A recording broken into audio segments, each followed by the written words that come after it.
Welcome to first step for success your YouTube channel. మరి APSC, డిఎస్పిఎస్సి, DSC, SI, constable వంటి పలు competitive ఎగ్జామినేషన్స్కి prepare అయ్యేటువంటి అభ్యర్థులందరికీ కూడా ఇండియన్ పాలిటీ మరియు ఇండియన్ జాగ్రఫీని మీకు క్యాప్సూల్స్ రూపంలో అందిస్తున్నటువంటి ఏకైక YouTube channel first step for success. So please subscribe చేయండి, మీ ఫ్రెండ్స్కి కూడా షేర్ చేయండి. మీరు ఎగ్జామినేషన్స్ రాసే లోపుగా మీకు ఇండియన్ జాగ్రఫీని అలాగే ఇండియన్ పాలిటీని రెండింటినీ కూడా సిలబస్ పూర్తి చేయడమే కాకుండా ఇంకా తదుపరి క్లాసెస్ని కూడా మీకు అందించడం జరుగుతుంది. మరి ఇందులో ఈరోజు మనము ఇండియన్ పాలిటీకి సంబంధించి ఆల్రెడీ మీకు 15th ఆర్టికల్ గురించి బిఫోర్ క్లాస్లో డిస్కస్ చేసాం. మరి ఇప్పుడు 16th ఆర్టికల్ గురించి కొన్ని విషయాల్ని తెలుసుకుందాం. ఈ 16th article very most important. ఈ 16th ఆర్టికల్ ఏం తెలియజేస్తుందంటే ప్రభుత్వ ఉద్యోగాలలో సమాన అవకాశాలు. ప్రతి ఒక్కరికి కూడా ప్రభుత్వ ఉద్యోగాలలో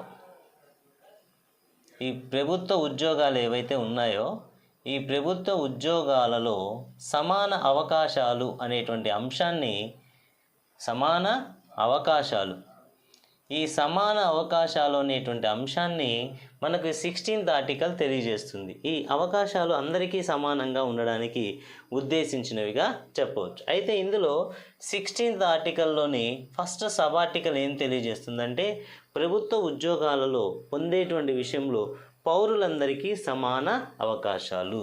పౌరులందరికీ కూడా సమాన అవకాశాలు. ఎవరైతే భారత పౌరులు ఉంటారో పౌరులందరికీ కూడా ప్రభుత్వ ఉద్యోగాలలో ఏవైతే ప్రభుత్వ ఉద్యోగాలు ఉన్నాయి కదా, ఈ ప్రభుత్వ ఉద్యోగాలలో సమాన అవకాశాలు అనేటువంటిది ఇంపార్టెంట్. ప్రభుత్వ ఉద్యోగాలలో సమాన అవకాశాలు, ఇది ఇంపార్టెంట్ పాయింట్ అండి. ఎందుకంటే ఎగ్జామినేషన్స్లో ఈ సబ్ ఆర్టికల్స్ కూడా అడుగుతూ ఉంటారు. అలాగే 16 సబ్ ఆర్టికల్ 2, ఈ సబ్ ఆర్టికల్ 2లో ఏం చెప్తున్నారంటే ప్రభుత్వ ఉద్యోగాలలో మతము, కులము, వర్ణము, లింగము, జన్మస్థలము, వంశపారపర్యము, నివాస స్థలం లేదా స్థానికత అని 7 వివక్షలు ఉన్నటువంటి ప్రాతిపదిక పైన ఏ పౌరుని ఎడల వివక్ష చూపరాదు. అవి ఇంపార్టెంట్ అండి. ప్రభుత్వ ఉద్యోగాలలో మనం ప్రభుత్వ ఉద్యోగాలను అందిస్తున్నాం. ఇలా ఈ ప్రభుత్వ ఉద్యోగాలలో చూడండి, మతము, కులము, జాతి, దీన్నే మనం వర్ణం అని చెప్పేసి అంటాం. వర్ణము, లింగము, జన్మస్థలము, అలాగే నివాస స్థలం. జన్మస్థలమే కాకుండా నివాస స్థలము అంటే ఈ 5 వివక్షతలు మనకు 15th ఆర్టికల్లో వస్తాయి. ఇంకొక 2 యాడ్ అవుతాయి ఇందులో. వంశపారపర్యము మరియు స్థానికత లేదా నివాస స్థలం. ఈ స్థానికత అనేటువంటి అంశాలు ఇవి 7 రకాల వివక్షలు. ఈ 7 రకాల వివక్షల ఆధారంగా కూడా వీటిల్లో వివక్షత చూపరాదు. అంటే ఇక్కడ సమాన అవకాశాలు అందరికీ కల్పించాలి. ప్రభుత్వ ఉద్యోగాలలో మతము, కులము, వర్ణము, లింగము, జన్మస్థలము, వంశపారపర్యము, స్థానికత లేదా నివాస స్థలము అని 7 రకాల వివక్షతలు చూపకుండా అందరికీ సమాన ప్రాతిపదికత అనేటువంటిది ఇక్కడ ఇవ్వాలి. ఇది ఇంపార్టెంట్. అదే ఒక వ్యక్తి రాష్ట్రంలో ఉద్యోగం అనుకోండి, ఫర్ ఎగ్జాంపుల్ మన ఏపీ ఆర్ తెలంగాణ ఈ 2 రాష్ట్రాలు ఎక్కువగా తీసుకుంటుంది. అంటే రాష్ట్ర భాష, అధికార భాష ఒకటి ఉంటుంది. ఈ రాష్ట్ర అధికార భాష పరిజ్ఞానం ఖచ్చితంగా ఉండాలి అనే షరతు కూడా విధించుకోవచ్చు. ఫర్ ఎగ్జాంపుల్ గుజరాత్ అనుకోండి, గుజరాత్ రాష్ట్రంలో రాష్ట్ర ఉద్యోగం చేయాలనుకోండి, అక్కడ ఖచ్చితంగా అతనికి గుజరాతీ భాష వచ్చి ఉండాలనే షరతు ఆ రాష్ట్రాలు విధించుకోవచ్చు. ఫర్ ఎగ్జాంపుల్ ఎక్కువగా భాషకు ఇంపార్టెన్స్ ఇస్తారు తమిళనాడు. ఈ తమిళనాడులో రాష్ట్రంలో తమిళం ఖచ్చితంగా వచ్చి ఉంటేనే ఉద్యోగం ఇస్తామనేటువంటి షరతు కూడా ఉంటుంది. కాబట్టి వీటి ప్రకారం అంతేకాని భాషపరంగా ఇచ్చుకోవచ్చు, కానీ ఇక్కడ మతము, కులము, జాతి, లింగము, జన్మస్థలం, వంశపారపర్యం, స్థానికత అనే వాటి మీద వివక్ష చూపరాదు. అది ఇంపార్టెంట్ పాయింట్. నెక్స్ట్ అంతేకాకుండా 16 సబార్టికల్ 3, ఈ సబార్టికల్ 3లో ఏం చెప్తున్నారంటే కొన్ని ప్రాంతాలు, అంటే కొన్ని ప్రత్యేకమైనటువంటి ప్రాంతాలు, కొన్ని ప్రాంతాల యొక్క సమస్యల దృష్ట్యా పార్లమెంట్ ఏం చేస్తుందంటే కొన్ని రకాల ఉద్యోగాలను ఆ ప్రాంతానికి చెందిన వ్యక్తులు మాత్రమే చేయాలి అని పరిమితం చేయొచ్చు. లేదా ఇతర ప్రాంతాల ఉద్యోగులు, అంటే ఇతర ప్రాంతాలకు సంబంధించిన ఉద్యోగులు అక్కడికి వచ్చి అటువంటి ఉద్యోగాలు చేయకూడదు అనేటువంటి చట్టరీత్యా ఏదైనా ప్రకటించవచ్చు. అది ఇక్కడ మనకు చెప్పవచ్చు. ఫర్ ఎగ్జాంపుల్ కొన్ని సమస్యాత్మక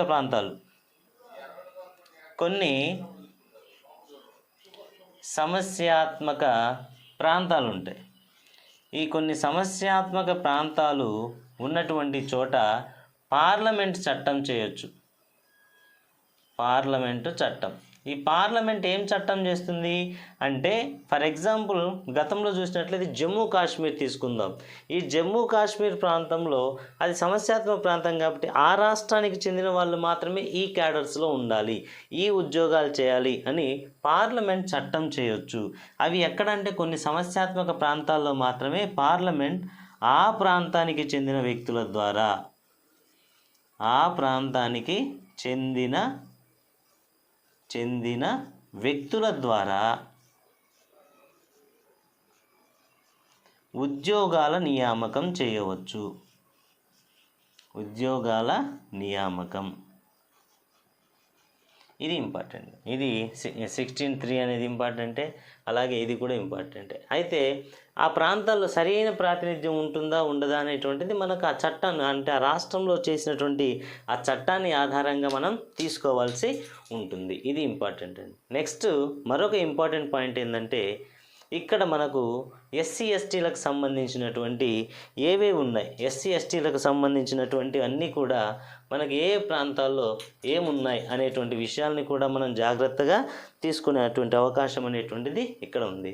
అయితే 32వ రాజ్యాంగ సవరణ ద్వారా ఏం జరిగిందంటే, ఏపీకి 371D ప్రకారం ప్రభుత్వ ఉద్యోగాల్లో సరైన ప్రాతినిధ్యం లేదని ప్రభుత్వం భావించినట్లయితే వారి కోసం రిజర్వేషన్స్ కల్పించవచ్చు. చూడండి, ఇది 32వ రాజ్యాంగ సవరణ ఏం చెప్తుందంటే 1973లో ఇదేం చెప్తుందంటే, ఈ సవరణ ద్వారా 371D అనే ఆర్టికల్ సపరేట్గా ఆంధ్రప్రదేశ్ గురించి తెలియజేస్తుంది. ఏపీ వీళ్ళు ఏం చేస్తుందంటే, ఏదైతే ప్రభుత్వ ఉద్యోగాల్లో సరైన ప్రాతినిధ్యం లేదని ప్రభుత్వం భావించింది అనుకోండి, అప్పుడు వారి కోసం రిజర్వేషన్లు కల్పించవచ్చు.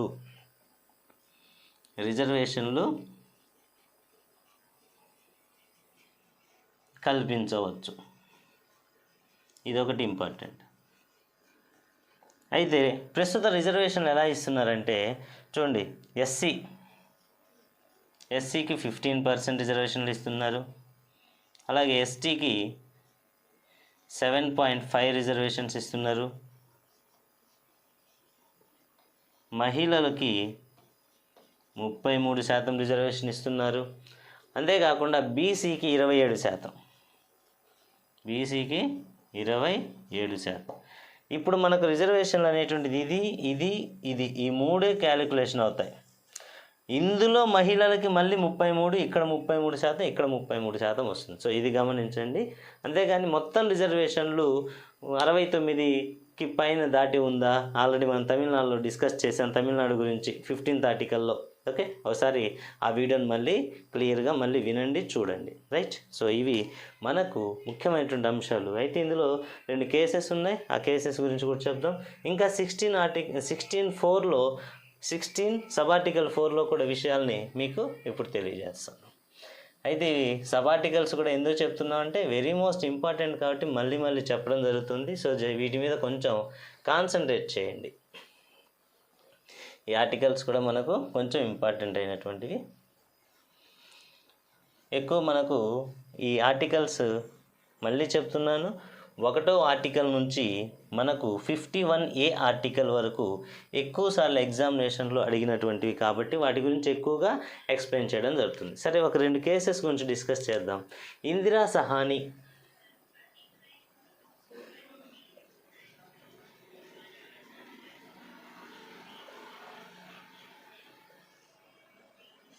చూడండి, Indira Sawhney versus union of India.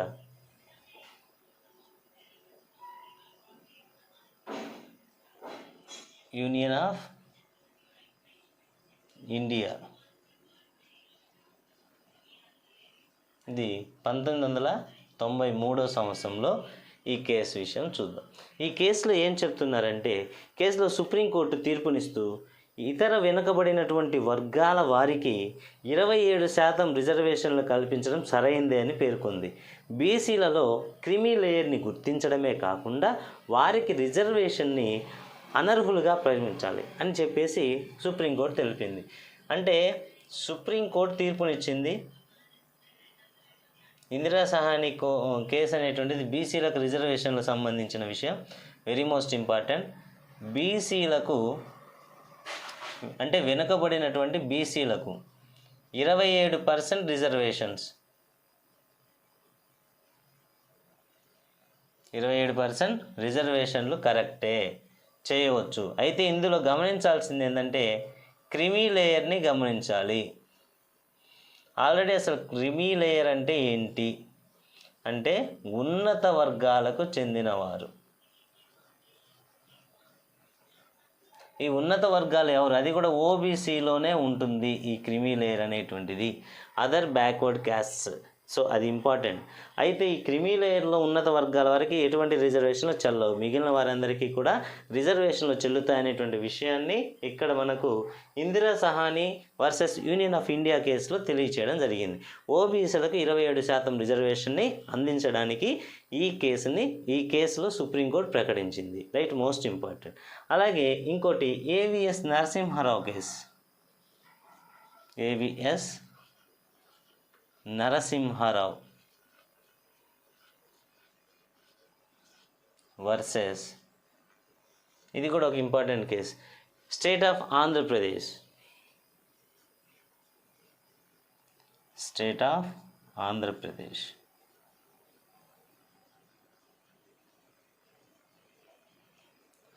ఈ కేసులో ఏం చెప్తుందంటే తెలంగాణకు సంబంధించి తెలంగాణలో ప్రభుత్వ ఉద్యోగాలు ఉన్నాయి కదా, ఈ తెలంగాణలో ఉండేటువంటి ప్రభుత్వ ఉద్యోగాలని తెలంగాణ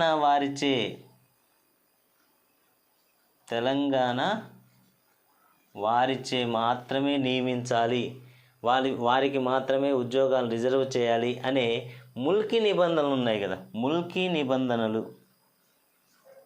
ఈ ముల్కీ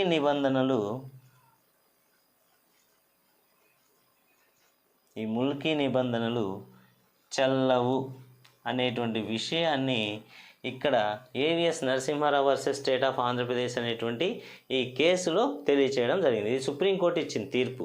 ఏమని ఇచ్చిందంటే తెలంగాణలో ఉన్నటువంటి ఉద్యోగాలు, తెలంగాణ ప్రాంతంలో ఉన్న వారికి తెలంగాణలోని ఉద్యోగాలన్నీ కూడా వారికే రిజర్వ్ చేయాలి అనేటువంటిది ముల్కీ నిబంధనలు అంటాం.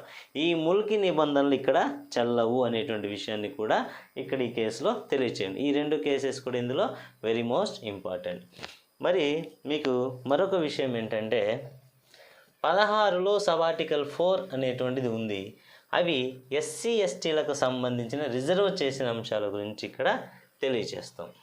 అవి ఏందనేది జస్ట్ సింపుల్గా చూడండి. 16లోని సబార్టికల్ 4లో మళ్ళీ ఏ, ఇదేం తెలియజేస్తుంది? 16(4) సబార్టికల్ 4 అందులో ఏ, ఎస్సీ ఎస్టీ ప్రభుత్వ ఉద్యోగుల ప్రమోషన్లు రిజర్వ్ సదుపాయం కల్పించాలి. ఇక్కడ ఎస్సీ ఎస్టీ ప్రభుత్వ ఉద్యోగులు ఉన్నారు కదా, ఈ ప్రభుత్వ ఉద్యోగుల యొక్క ప్రమోషన్లలో రిజర్వేషన్స్. అంటే వీళ్ళకి ప్రమోషన్స్లో కూడా రిజర్వేషన్స్ అనేటువంటి విషయాన్ని 16(4)(a) అనేటువంటి ఆర్టికల్ తెలియజేస్తుంది. ఇది దేని ప్రకారం అంటే 85వ రాజ్యాంగ సవరణ 2001లో జరిగింది. దీని ప్రకారం దీన్ని చేర్చడం జరిగింది. మరి దీని తర్వాత బి ఏం చెప్తుంది అంటే బ్యాక్లాగ్ వేకెన్సీస్ ఉంటాయి కదా, ఈ బ్యాక్లాగ్ వేకెన్సీ సంబంధించి ఖాళీలు ఏర్పడినట్లయితే ఎస్సీ ఎస్టీలపై రిజర్వేషన్ చేయబడిన 50% పరిమితిని తొలగించడం.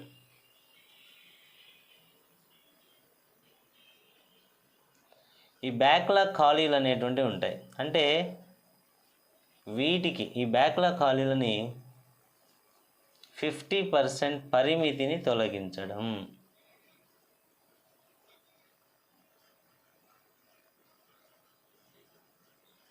అంటే ఇక్కడ ఉద్దేశం ఏంటంటే ఒక సంవత్సరం అంటే ముందు ఒక సంవత్సరం, ఫర్ ఎగ్జాంపుల్ 2020లో ఎస్సీ ఎస్టీకి సంబంధించి ఒక 50 పోస్టులు ఉన్నాయనుకుందాం. ఈ 50 పోస్టులలో 30 మాత్రమే ఫిల్ అయ్యాయి, ఇంక 20 మాత్రం ఫిల్ కాల. అప్పుడు 2021 నోటిఫికేషన్లో మళ్ళీ ఎస్సీ ఎస్టీ సంబంధించిన ఈ పోస్టులని అదే రిజర్వేషన్లకు క్యారీ ఫార్వర్డ్ చేయడం. క్యారీ ఫార్వర్డ్ అంటాం. ఇలా 20 చేయొచ్చు, లేదా అందులో 50% అంటే 10 అయినా చేయొచ్చు. సో దీన్ని ఇలా క్యారీ ఫార్వర్డ్ చేయడం అనేటువంటి అంశం. ఇలా అది ఎస్సీ ఎస్టీల చేత మాత్రమే. ఫర్ ఎగ్జాంపుల్ ఒక సంవత్సరం ఎస్సీ ఎస్టీలకు కేటాయించిన రిజర్వేషన్ కోటా భర్తీ కాకపోవచ్చు. ఆ విధంగా భర్తీ కాని ఖాళీలు ఏవైతే ఉన్నాయో తర్వాత సంవత్సరం ఆ పై సంవత్సరాలకు రిజర్వేషన్ కోటాలో కలపబడతాయి. అంటే ఫస్ట్ 50% అన్నాం కాబట్టి ఇక్కడ 10 వస్తాయి, ఇంకో 50% ఆ నెక్స్ట్ ఇయర్లో కలపడము ఛాన్స్ ఉంటుంది, అంటే నెక్స్ట్ ఇయర్లో. సో ఇలా అనమాట. 2021లో ఒక 50, 2022లో ఇంకొక 50%. ఏది ఈ మిగిలినటువంటి 20లో, ఎప్పుడు ఈ 20లో. అలాగే ఒకవేళ ఇక్కడ కూడా మిగిలిపోయాను అనుకోండి, అలా మిగిలిపోతూ వచ్చినటువంటి వాటిలో 50% ఆ క్యాస్ట్కి సంబంధించినటువంటి వ్యక్తుల చేతనే మళ్ళీ తర్వాత ప్రభుత్వ ఉద్యోగాలు నోటిఫికేషన్స్ వేయడం అనేటువంటిది జరుగుతుంది. ఇది మనకు 16(4)లో బి యొక్క ఆర్టికల్ చెప్తున్నటువంటి అంశము. సో ఇవి మనకు 16 ఆర్టికల్లో ఉన్నటువంటి ముఖ్యమైనటువంటి అంశాలు. మరి నెక్స్ట్ క్లాస్లో మనం 17th and 18th ఆర్టికల్ గురించి డిస్కస్ చేద్దాం. మరి మీ ప్రిపరేషన్లో ఈ ఆర్టికల్స్ బాగా ఉపయోగపడతాయని కోరుకుంటూ థ్యాంక్ యూ టు ఆల్.